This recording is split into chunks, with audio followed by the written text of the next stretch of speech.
The fluorescent lights of Apex Industries hummed as Harold Martin stood in the executive parking garage at 5:47 a.m.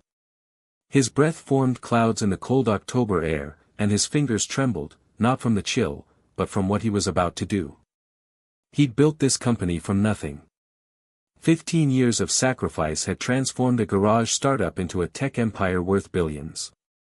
But lately, something had changed. Reports told stories of declining morale, whispers of corruption, and a culture he no longer recognized. Harold adjusted the worn baseball cap and checked his reflection. The expensive suit was gone, replaced by a janitor's uniform. His Rolex sat locked in his office safe. Today, Harold Martin would disappear. In his place, Henry Miller would clock in as a night janitor, giving him access to every floor, every conversation, every secret. His executive team, George Tillman, Dale, Joyce Edwards, Kimberly, and Lillian Wilkinson, believed he was in Singapore for 2 weeks. Harold grabbed his cleaning cart and rolled toward the service entrance. What would he discover? Would his leadership team pass the test they didn't know they were taking? The door clicked shut behind him, and Harold stepped into a world he'd built but never truly seen. Have you ever wondered what your boss would discover if they walked in your shoes for a day? Drop your thoughts in the comments below. Harold's supervisor barely glanced at his paperwork before handing him supplies. 5th floor tonight. Executive suites. Don't touch anything, don't look at documents, and stay invisible. Those people don't even see us. When Harold reached the 5th floor, he heard voices from the conference room. George Tillman's voice dominated. The Singapore trip is perfect timing. 2 weeks gives us room to finalize everything. Harold moved closer, keeping his cart between himself and the doorway. If Harold finds out, Joyce Edwards said nervously. Harold won't find out, Kimberly interrupted. He's disconnected, focused on his culture initiatives. He has no idea what's happening. Harold's stomach dropped. These were people he'd trusted. What about Lillian? Joyce asked. She's been asking questions about the quarterly reports. Lillian Wilkinson is a problem, George said flatly. She doesn't have access to financial systems. By the time she figures anything out, it'll be too late. Harold's mind raced. Lillian was investigating. And Dale? Kimberly asked. Dale's cooperating. He understands his future depends on being part of the solution. The words hit Harold like a blow. His CTO was involved. We're all agreed. George continued. The board meeting happens when Harold returns. We present financial discrepancies, evidence of his mismanagement, and vote him out. The severance package keeps him quiet, and we take control of Apex. It's a coup, Joyce whispered. It's a restructuring, George corrected. Harold's too soft.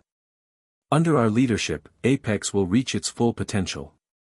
Harold stood frozen. This wasn't just betrayal, it was a calculated conspiracy. And the only person standing in their way was Lillian. Over the next 3 days, Harold moved through every floor. He photographed documents, recorded conversations, and witnessed both kindness and cruelty. But on his 4th night, cleaning the executive washroom, he overheard George and Joyce again.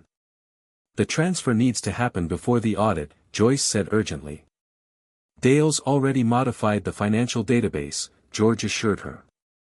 It'll show Harold has been mismanaging funds for months. The real money is in offshore accounts, untraceable. They were framing him for embezzlement. Harold knew he needed help. That night, he knocked on Lillian Wilkinson's office door at 11 p.m. She looked exhausted, surrounded by spreadsheets and financial reports. I'm sorry to disturb you, ma'am, Harold said carefully. It's fine, Lillian replied wearily. Can I ask you something? Do you feel valued working here? The question caught Harold off guard. Most days, I don't think people running this company know I exist. But I don't think that's the CEO's fault. Lillian's eyes glistened. You're perceptive for a janitor. Janitors see everything, Harold said quietly. People forget we're there. What do you see? Harold made his decision. I see a good woman trying to expose corruption. And I see a company about to be destroyed unless someone stops it. Lillian stared at him. Who are you really? Harold pulled off his cap and met her eyes. Recognition dawned on her face. Mr. Martin. Lillian's office became their war room. She spread months of investigation across the desk, documentation of embezzlement, shell companies, falsified records. It started 3 months ago, Lillian explained. Money allocated for campaigns that never launched. I thought it was accounting errors. But the more I dug, the more I found. Harold leaned over the documents, his jaw tightening. How much? At least 12 million that I can prove. Joyce created shell companies. George approved fraudulent contracts. Kimberly's been removing loyal employees. Dale's been sabotaging our own products. They're planning to sell to Zenith Corp, Lillian continued. 2,000 people would lose their jobs. Harold felt rage and heartbreak. Why didn't you come to me? Because you trusted them, Lillian said, tears threatening. How could I tell you that your closest advisors were betraying everything you'd built? Harold placed a hand on her shoulder. You are the bravest person in this company. They strategized for hours. Harold shared conversations he'd overheard, documents he'd photographed. Together, they saw the full conspiracy. Tomorrow night is the company mixer, Harold said. An anonymous text warned they're planning something involving you. Lillian paled. I have a severe sulfite allergy. It's in my medical file, a file Kimberly controls. Then we catch them in the act, Harold decided. They assembled a team, Sarah Chen, a security guard who'd been documenting suspicious activity, Thomas Park, a janitor who'd witnessed George's parking garage conversations, and Maria Chen, Harold's assistant who'd been pressured by Dale. The next evening, Harold positioned himself near the refreshment table in his janitor's uniform. The atrium buzzed with employees. He spotted Lillian across the room, George working the crowd, Joyce near the elevators, Dale watching intently. At 7:30 p.m., Kimberly approached the refreshment table with 2 wine bottles. Sarah's voice crackled in Harold's earpiece. She brought 1 bottle from her office, not part of catering. Harold watched Kimberly pour 2 glasses and move toward Lillian with a warm smile. I thought you'd want something nicer. From that organic vineyard you love. Lillian reached for the glass. Harold had seconds to act. Stop! Harold shouted, pushing through the crowd. The atrium fell silent. 200 faces turned toward Harold, the janitor shouting at an executive. Harold reached Lillian and took the glass from her hand. This wine has sulfites. Ms. Wilkinson is severely allergic. Lillian's face drained of color. She looked at Kimberly. You know about my allergy. I made a mistake, Kimberly stammered. Nothing about this is honest, Harold said. He pulled off his cap. Gasps rippled through the crowd as employees recognized their CEO. I've been working as a janitor for the past week. I wanted to see Apex through different eyes. George pushed forward. Harold, you've clearly had a breakdown. No breakdown, George. Just clarity. Harold connected his phone to the presentation screen. Security footage began playing. Late-night meetings, document exchanges, George and Dale accessing unauthorized servers. The footage continued. Joyce creating shell companies, Kimberly altering employee files, Dale sabotaging software. George's voice played on audio. The Harold problem and the Zenith solution. You're paranoid. George shouted. No, said a new voice. A woman in an FBI windbreaker entered. I'm Special Agent Rebecca Morrison. We've been investigating based on an anonymous tip. All eyes turned to Lillian. I contacted the FBI 2 months ago, she said firmly. George Tillman, Joyce Edwards, Kimberly Richardson, and Dale Turner, Agent Morrison announced, "You're under arrest for wire fraud, embezzlement, and conspiracy." As agents cuffed the executives, George locked eyes with Harold. "You just destroyed your own company. The board will force you out. Investors will flee." Harold turned to his remaining employees. "I owe you an apology. I became too distant to see the corruption happening in my own executive suite. But I wasn't spying on you, I was learning from you." He gestured to Thomas and the maintenance workers. "I saw employees who are invisible to management but essential to operations. I saw engineers being sabotaged. I saw junior staff supporting each other, creating the culture I thought I built but failed to protect. Where do we go from here?" Someone called out. "We rebuild together," Harold said. "No more closed-door decisions. I'm creating an employee advisory council with real authority. We're implementing 360-degree reviews. And Lillian Wilkinson, who risked everything to protect Apex, is our new chief operating officer." The applause was genuine and sustained. Would you want to work for a CEO who went undercover to understand your experience? Share your thoughts in the comments below. The weekend brought emergency board meetings and crisis management. Stock prices dropped 23%. 3 clients put contracts under review. Competitors circled, sensing vulnerability. But something unexpected happened. The story went viral, not as corporate corruption, but as a CEO who cared enough to walk in his employees' shoes. By Monday morning, employees gathered outside the building with signs. "We stand with Harold. Integrity over profit. Apex employees choose truth." Thomas Park raised a megaphone. "Mr. Martin, we're not going anywhere. Apex is our company too." The next weeks tested Harold like never before. But he wasn't alone. Lillian implemented transparent decision-making. Sarah created the Independent Ethics Office. Maria coordinated communications. Thomas joined the Employee Advisory Council. The FBI investigation revealed the conspirators had embezzled $15 million and planned to sell Apex to Zenith Corp., a move that would have eliminated 1,800 jobs. When this became public, the narrative shifted. Harold wasn't just exposing corruption, he'd saved 2,000 jobs. 3 weeks later, Harold addressed another all-hands meeting. "Last week, we signed our biggest contract ever, $200 million with Tech Global. They chose Apex specifically because of how we handled this crisis." He continued.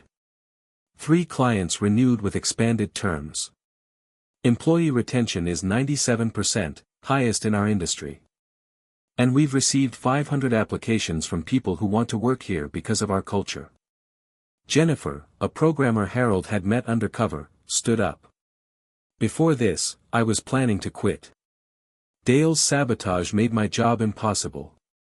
But I turned down another offer because I realized Apex is a place where a janitor can expose conspiracy, where integrity matters, where the CEO actually listens. That's worth fighting for." The applause was thunderous. 3 months after the arrests, Harold stood in the atrium during the holiday celebration. George, Joyce, Kimberly, and Dale all faced significant prison sentences. But tonight was about the future. Lillian took the stage. "Tonight we're presenting the first annual Harold Martin Ethics Award. This year's recipient worked here 15 years, largely invisible, but always observant and ready to do what's right." Thomas Park looked surprised as his name was called. "Thomas," Lillian said, "you stood up when it mattered. You represent the heart of what Apex should be." Thomas accepted the award with tears. "For years, I felt invisible. But Mr. Martin changed that. Not just by working as a janitor, but by listening to what that experience taught him." Later, Harold reviewed quarterly results. Despite the scandal, Apex posted its best performance ever. Revenue up 34%.